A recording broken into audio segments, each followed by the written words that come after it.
सभी स्कूलों में कक्षा 9वीं तक पुराना एकेडमी कैलेंडर बहाल। अब नवंबर में होगी वार्षिक परीक्षा। सीएम अब्दुल्ला का बड़ा फैसला। प्रदेश सरकार ने बुधवार को एक बड़ा फैसला लेते हुए विंटर जोन के सभी सरकारी व निजी स्कूलों में 9वीं कक्षा तक पुराना अकादमिक सत्र बहाल कर दिया है। यह अकादमिक सत्र फरवरी से नवंबर तक होता था, जिसे 2 वर्ष पूर्व उप राज्यपाल मनोज सिन्हा के निर्देशानुसार समाप्त करते हुए पूरे प्रदेश में मार्च का अकादमिक सत्र बहाल किया था। अलबत्ता विंटर जोन में 10वीं से 12वीं तक की कक्षाओं के लिए नवंबर का अकादमिक सत्र अगले वर्ष से किया जाएगा।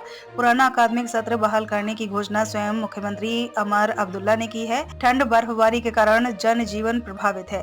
वर्ष 2022 से पूर्व जम्मू कश्मीर में जम्मू कश्मीर स्कूल शिक्षा बोर्ड में पंजीकृत और मान्यता प्राप्त निजी व सरकारी स्कूलों को विंटर व समर जोन में बांटा गया था। समर जोन जम्मू प्रांत के मैदानी और गर्म इलाकों के अलावा उन क्षेत्रों के स्कूल शामिल थे जहां अन्य उच्च पर्वतीय इलाकों की तुलना में कम हिमपात होता है या फिर वहां सर्दियों में हिमपात के बावजूद सामान्य जनजीवन पूरी तरह से बहाल रहता है।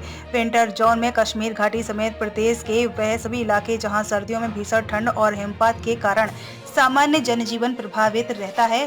समर जोन के स्कूलों में देश के अन्य भागों की तरह मार्च अप्रैल में ही वार्षिक परीक्षाएं होती हैं, जबकि विंटर जोन में अक्टूबर के अंत से लेकर दिसंबर की शुरुआत तक वार्षिक परीक्षाओं का आयोजन होता था।